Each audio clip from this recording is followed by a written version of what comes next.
Every night you die, and every morning you resurrect. But no one ever taught you how to use that moment. Let me repeat that, because this is important. Because this can completely change the way you understand your spiritual life. Every night, when you close your eyes and surrender to sleep, something in you dies. The ego rests. The mind shuts down. Control releases. The thoughts that chased you all day finally go quiet. And for a few hours, you stop being who you think you are. That is a death. A small sacred death that happens every 24 hours. A death that no one taught you to see for what it really is. A portal. And every morning, when you open your eyes, something is reborn. You return to the world. You breathe consciously. You remember your name, your story, your responsibilities. That is a resurrection. Small, ordinary, but real. Death and resurrection. Every day, every night. From the moment you were born until you finally die. But here's what no one ever explained to you. That space between death and resurrection. That moment when you're no longer awake but not completely asleep either. That mysterious threshold where consciousness floats between two worlds. That is the most powerful moment of your existence. The ancients knew this, the prophets used it, the mystics cultivated it, and Jesus mastered it like no one else. Have you ever fallen asleep with a question tormenting you and woken up with the answer clear as water? Have you ever dreamed something that later came true exactly as you saw it? Have you ever felt that while you were sleeping, something deeper was working inside you, solving what your waking mind couldn't solve? That wasn't imagination. That wasn't coincidence. That was a glimpse of something that was always there, waiting to be understood and consciously used. There is an ancient knowledge, rarely explained in modern churches, that speaks of what happens when we close our eyes, a knowledge that the first followers of Jesus actively practiced, but that over time was forgotten, simplified, reduced to just resting. The Gnostic teaching of sleep. I'm not talking about interpreting dreams as if it were fortune-telling. I'm not talking about sleeping more hours or having better quality rest. I'm talking about something much deeper and more transformative, using the moment of sleep as a portal for inner transformation, as a sacred space where the divine can work in you without the interference of your ego. This is what Jesus did in secret, in the solitary nights that the Gospels barely mention. This is what prepared his miracles, and this is what you're going to begin to understand today. If something inside you recognizes these words, if something in your body is already responding as you listen to me, if you feel a gentle warmth in your chest or an inexplicable opening, then this message is for you. What I'm going to share with you today is not abstract theory. It's not theological debate for intellectuals. It's not information to accumulate and forget. It's a key, an ancient key that opens a door that was always in front of you, but that perhaps you never knew how to use. A door you cross every night without realizing its power. When you hear the word Gnostic, maybe you feel some resistance. That's understandable.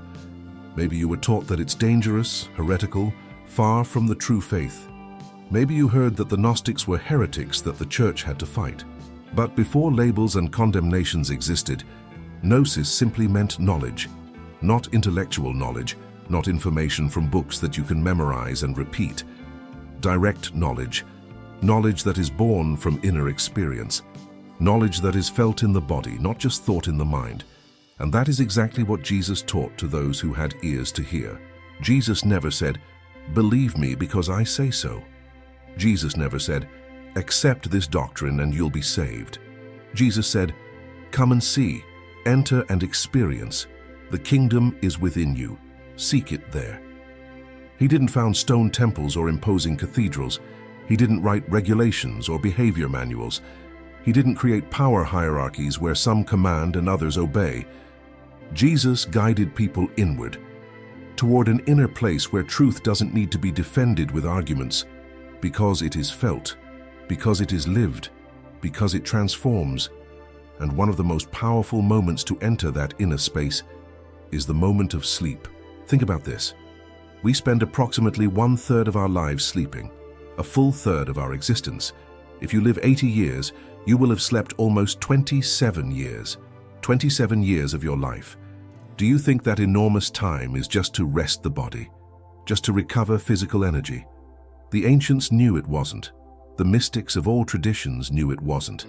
And modern science is beginning to confirm it. Sleep is not absence. It's not a void of consciousness. Sleep is presence of another kind. It's a state where consciousness operates differently, where the barriers of ego dissolve, where what seems impossible during the day becomes accessible at night. That's why the prophets of the Old Testament received visions at night. That's why Jacob dreamed of the ladder to heaven while sleeping on a stone. That's why Joseph interpreted dreams as direct messages from God. That's why the angel appeared to Joseph, Jesus' earthly father, in dreams to give him crucial instructions.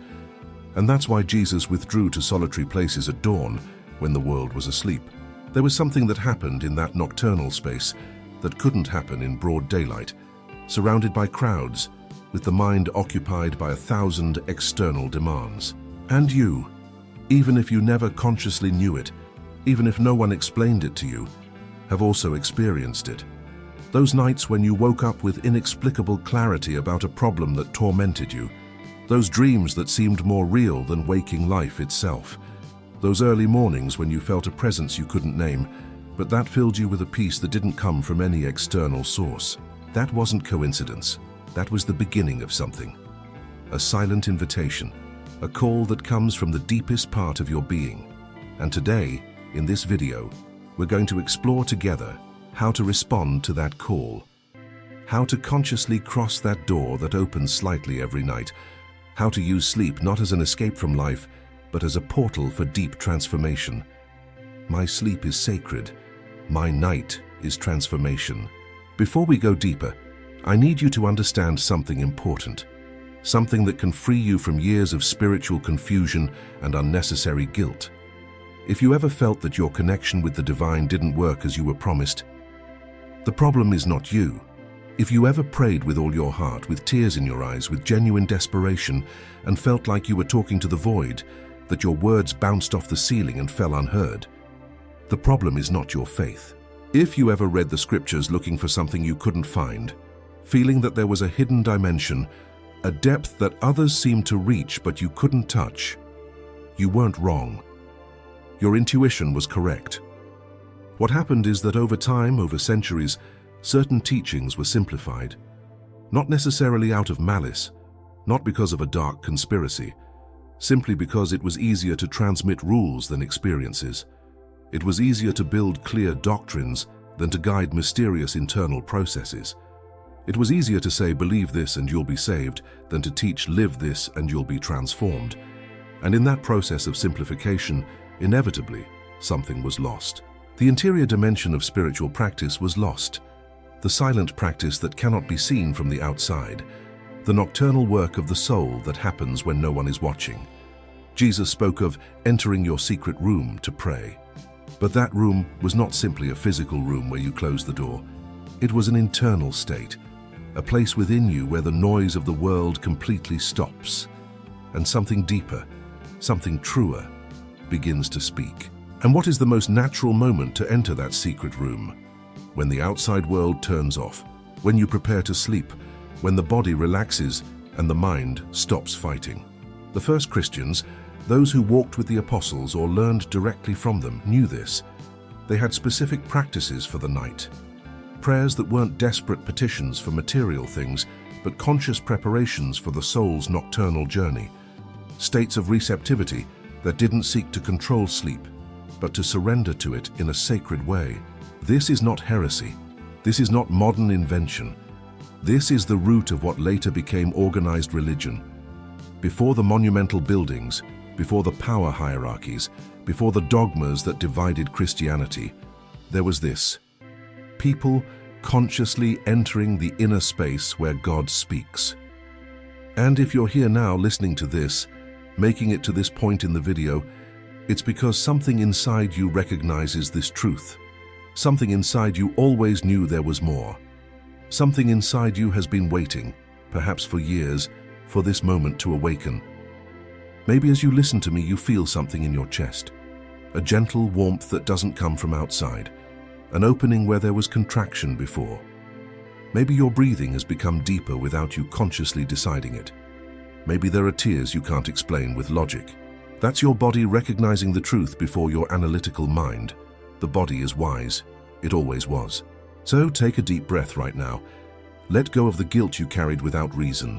Let go of the doubt about yourself. You didn't fail in your spiritual life. You simply were missing a piece of the map. And that piece is about to be fully revealed. I am not broken. I am awakening. If this type of content resonates deep within your being, if you feel that this inner path is something you want to explore more deeply, I invite you to subscribe to the channel right now. Not for the numbers, not for the algorithm, but so you don't miss what's coming. Because what we're going to explore together in the next videos can completely transform the way you live, sleep, and wake up. Hit the subscribe button and turn on the bell. It's your way of telling the universe, I'm ready to go deeper. Now let's go into what's truly deep. What did Jesus do at night? Why do the Gospels mention again and again that he withdrew alone to remote places, deserts, mountains, especially in the early morning hours when everyone else was asleep? In Mark 1:35 we read clearly, very early in the morning, while it was still dark, Jesus got up, left the house, and went off to a solitary place where he prayed. This wasn't something he did occasionally. It was his constant practice. It was his source of power. Before each of the great miracles, before the most important decisions, before the moments of maximum spiritual power that amazed the crowds, Jesus withdrew in absolute silence, in darkness, completely alone. Why? Because there was something that happened in that nocturnal space, in that sacred solitude, that couldn't happen in broad daylight, surrounded by disciples asking questions, by crowds demanding miracles, with the mind occupied by 1,000 things of the external world. The Gnostic texts, those ancient writings that official history left aside, speak of this with a clarity we don't find in the canonical Gospels. They describe a process of inner entry, where consciousness moves from the external world to the internal world, not as an escape from reality, not as a denial of life, but as a connection with a deeper reality that sustains everything visible, not as a flight from the world, but as access to the source of power that allows transforming the world. In the Gospel of Thomas, one of the oldest texts we have about Jesus' teachings, we find these extraordinary words. If your leaders tell you, look, the kingdom is in the sky, then the birds of the sky will arrive before you. If they tell you, it's in the sea, then the fish will arrive before you. But the kingdom is within you and outside of you. When you know yourself, then you will be known, and you will understand that you are children of the living Father. The kingdom is within, not in a geographical place to travel to, not in a distant heaven to go to after death, not in a stone temple built by human hands, within, now, here, at the center of your being, and the most natural, most accessible, most powerful moment to enter that inner kingdom is when the outside world turns off. When you close your eyes at the end of the day, when your body relaxes on the bed, when the mind stops fighting to control every thought, every worry, every fear. In that moment of transition between waking and sleeping, there exists a mysterious threshold. The ancient Gnostics called it the portal of conscious sleep. Eastern mystics know it as the hypnagogic state. It's a space where consciousness is not asleep, but neither is it trapped in the ordinary thinking that exhausts us during the day.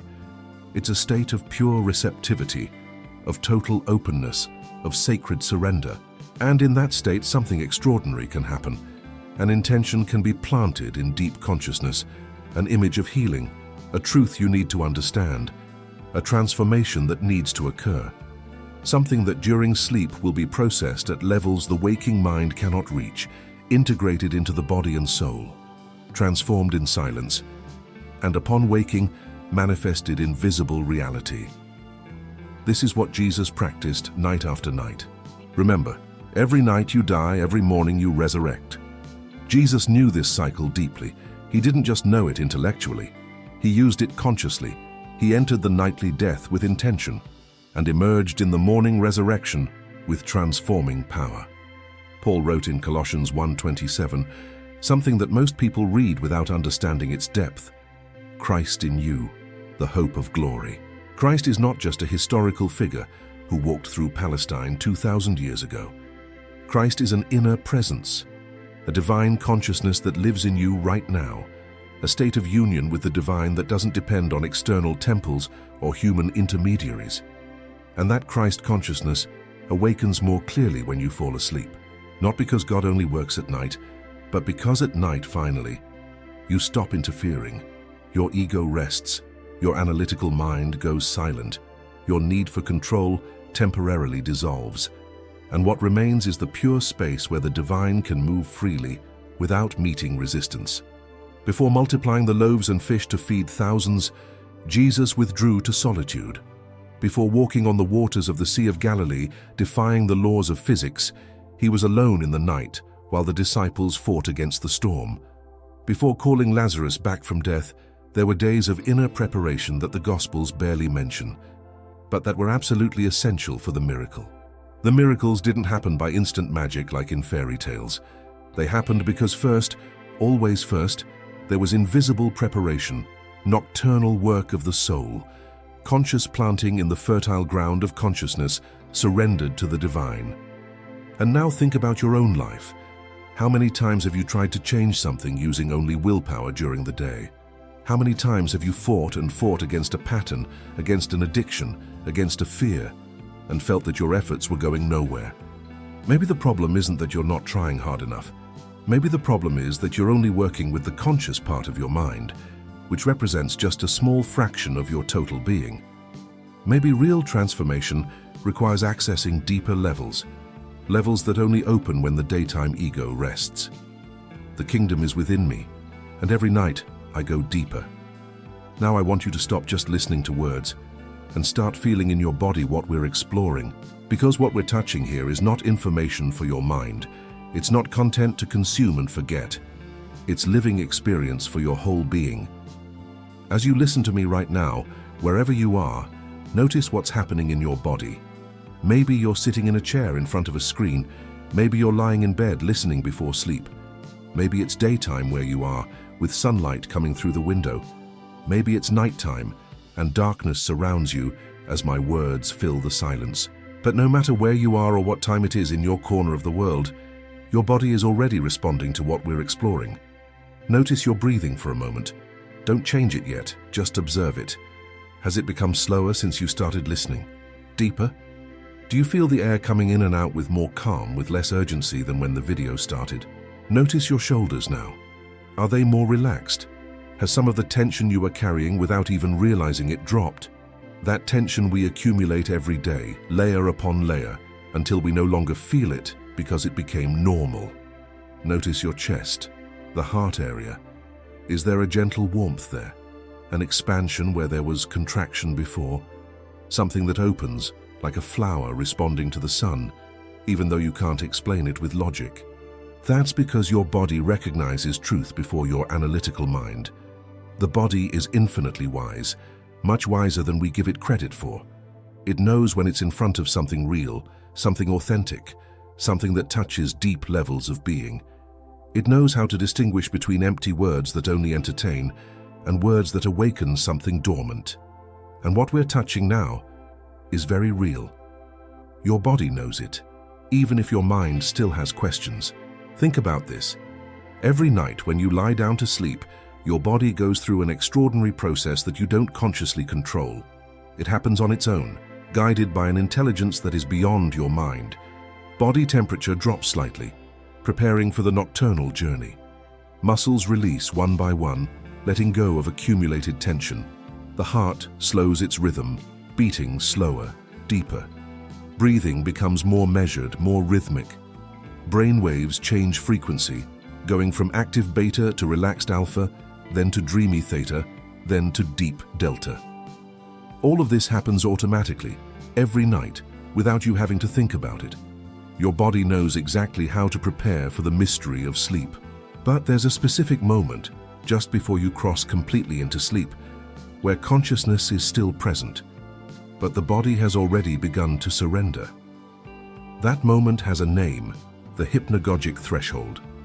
It's a liminal space, a between world, a portal between two realms of consciousness. In that precious moment, if you carry a clear intention in your heart, if you enter with a prepared inner state, something fundamentally changes. You're not simply going to sleep as a passive activity. You're consciously entering a sacred space where the invisible becomes active, where transformation is possible. The Christian mystics called this prayer of the heart, a prayer that's not made with words of the mind or memorized formulas, but with the presence of the complete being, a prayer that doesn't ask for external things, but opens to receive inner transformation. And the moment of sleep is the most natural moment for this deep prayer, because at night, the ego's defenses lower.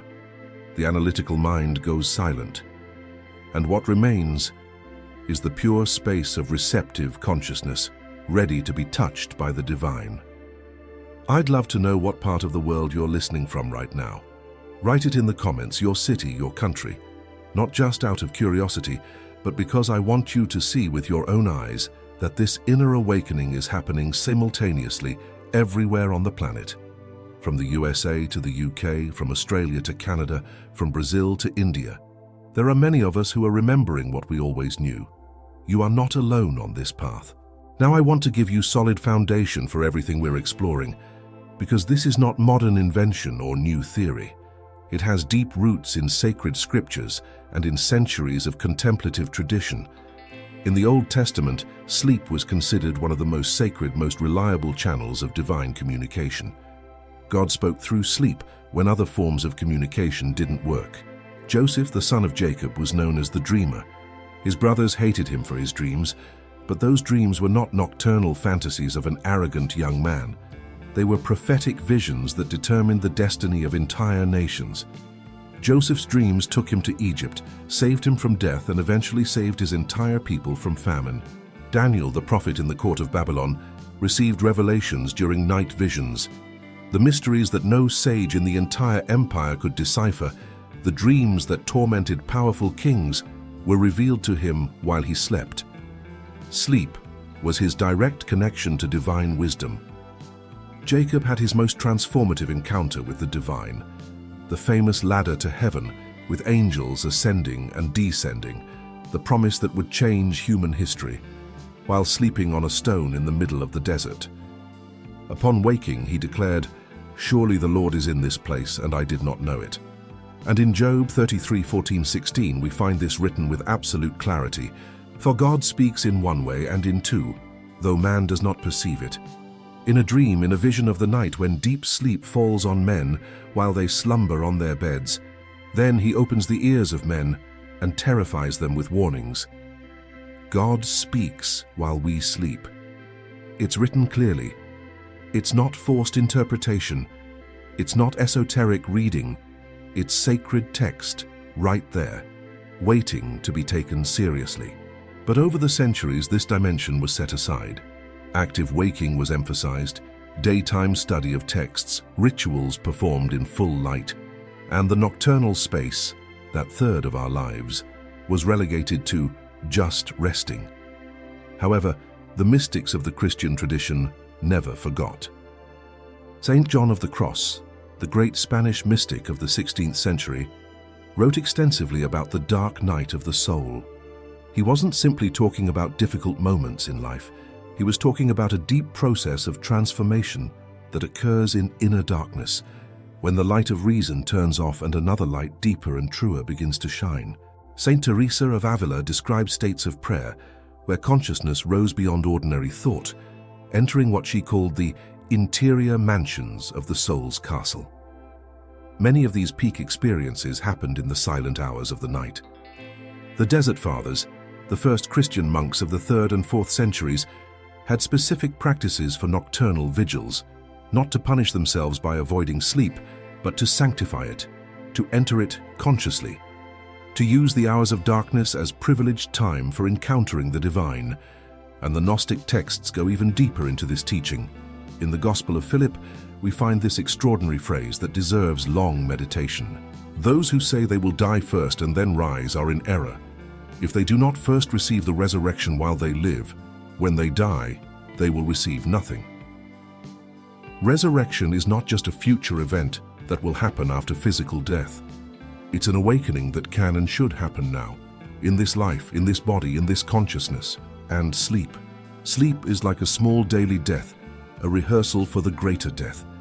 Every night we let go of the world. Every night the ego temporarily dissolves. Every night we cross a mysterious threshold.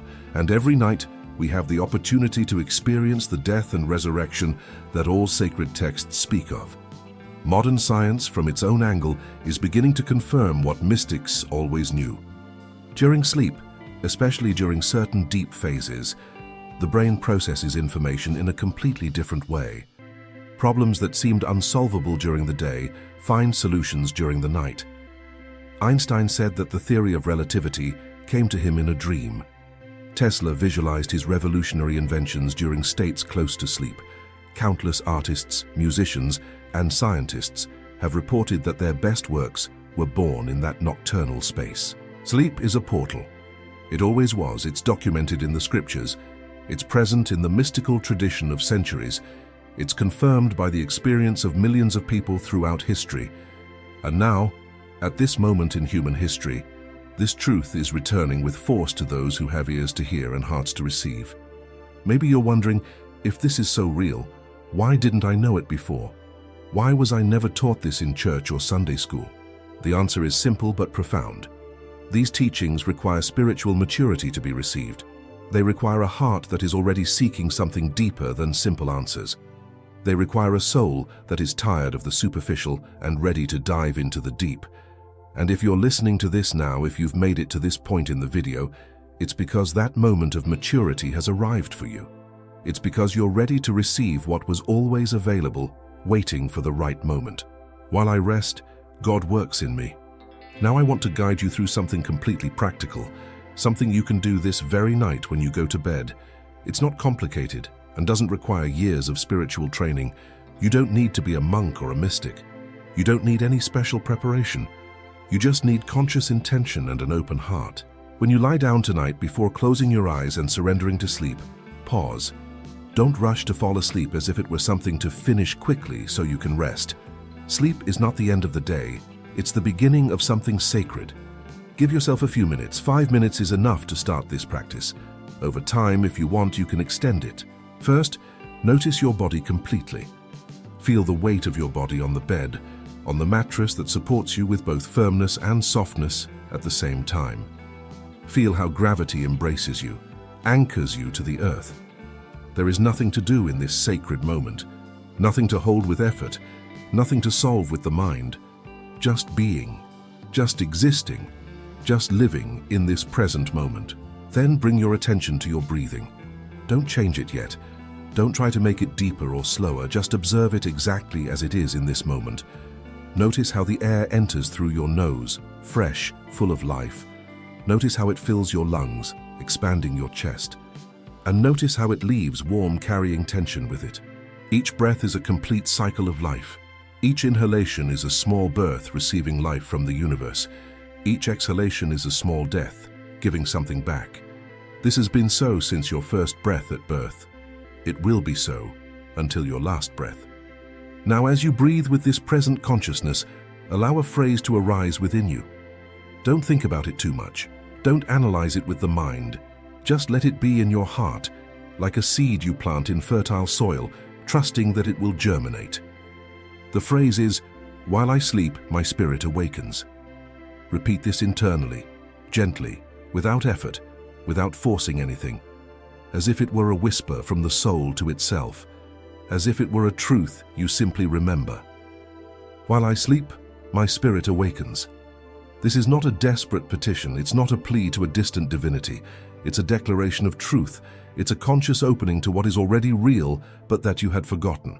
As you repeat this phrase like a silent mantra, allow your body to relax more and more deeply. Feel how the muscles of your face release, how the jaw loosens, slightly separating the teeth, how the shoulders drop, releasing accumulated tension, how the chest opens, allowing deeper breaths, how the legs become heavy and warm. And at some point, without effort, without struggle, you will cross that sacred threshold between waking and sleep.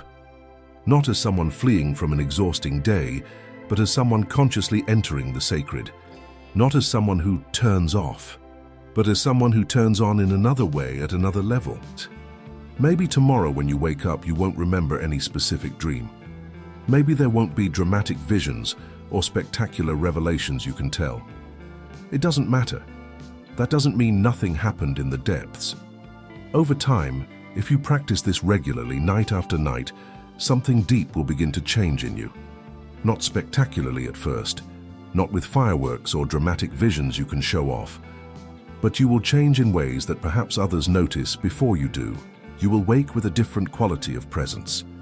You will feel an underlying peace that doesn't depend on external circumstances. You will respond to life's challenges with a wisdom that doesn't come from thinking more, but from being more connected to something deep. Because you will have opened a channel of communication that was always there, patiently waiting to be used. A channel that connects your ordinary consciousness with the depths of being where God speaks, where healing happens, where transformation is possible. Remember, every night is a new opportunity to die to the old and be reborn to the new. Every night is a portal to dimensions of yourself that you barely know. Every night, the small death of sleep can become small resurrection of the soul. This is the Gnostic teaching of sleep. This is the secret that activated Jesus' miracles, and now it's yours to practice.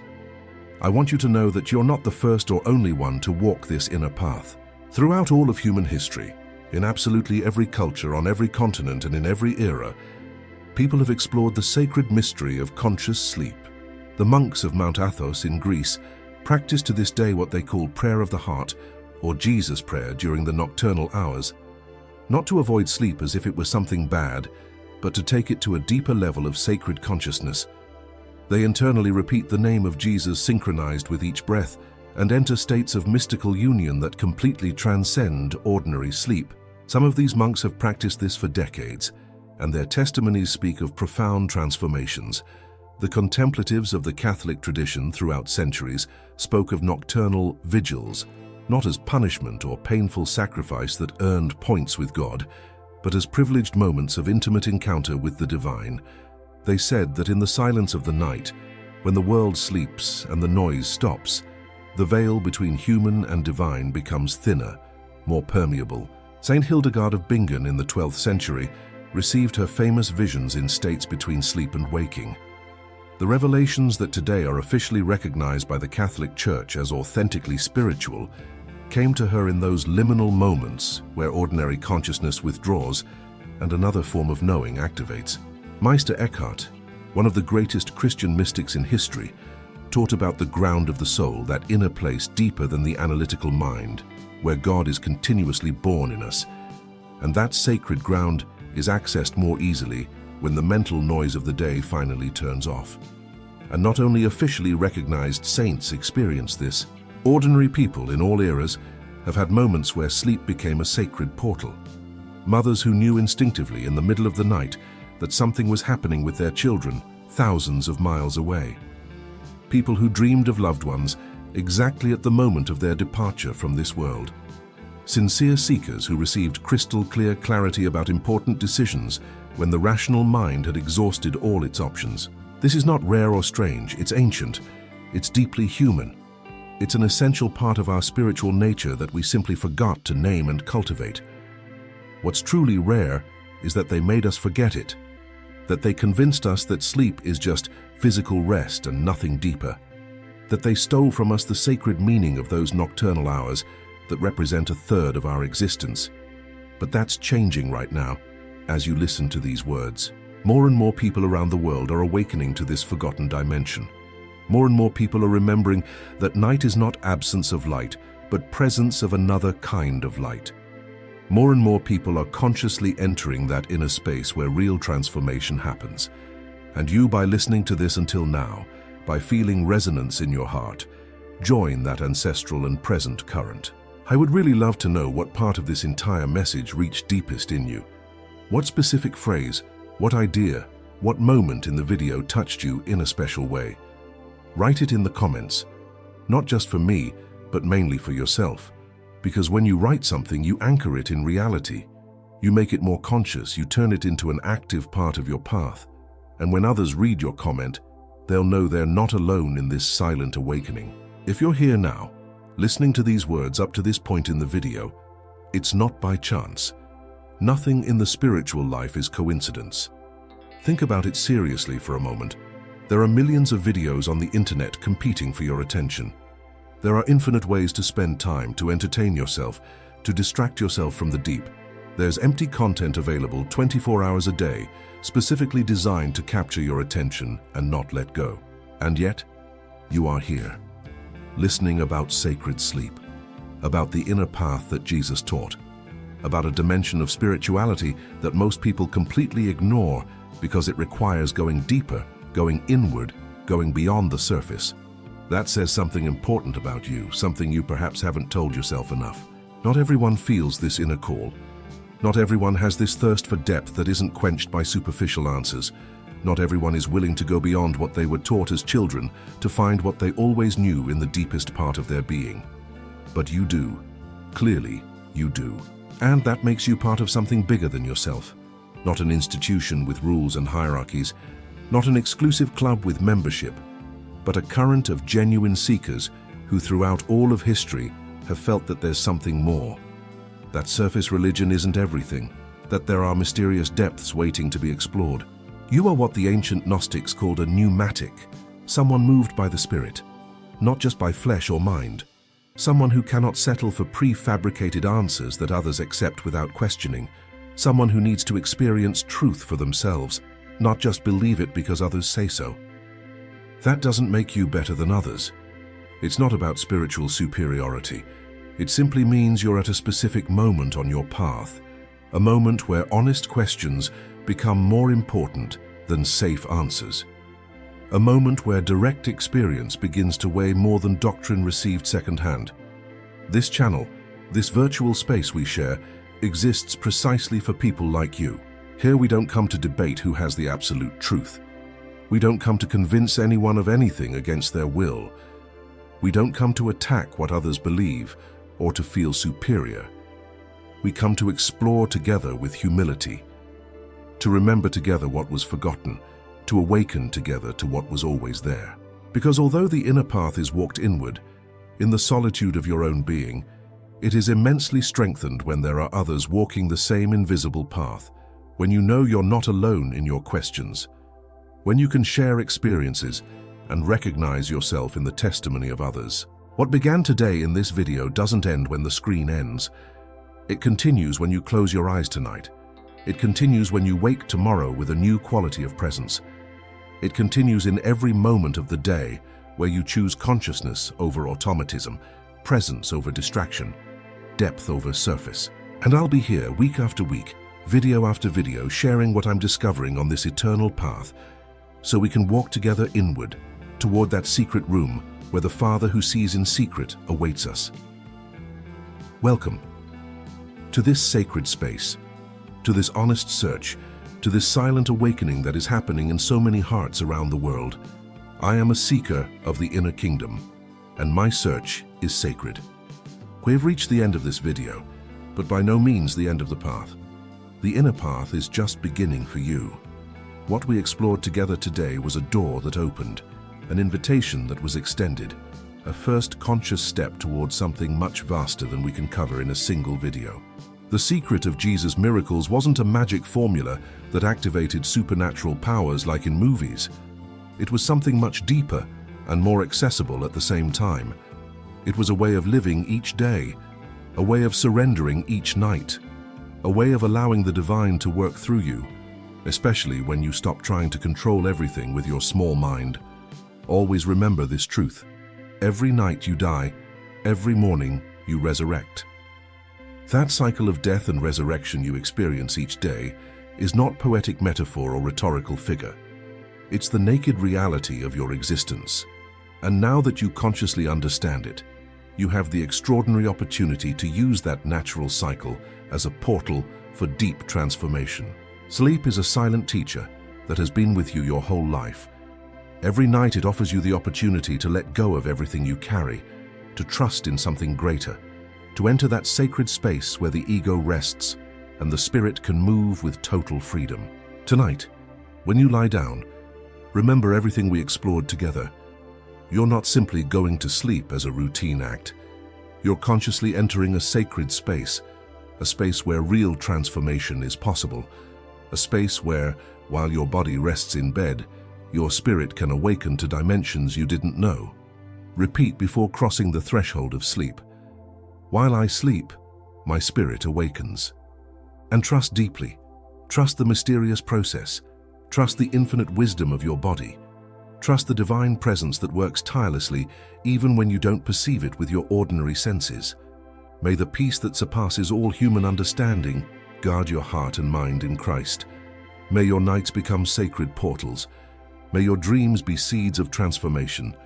May every awakening be a small resurrection toward full life.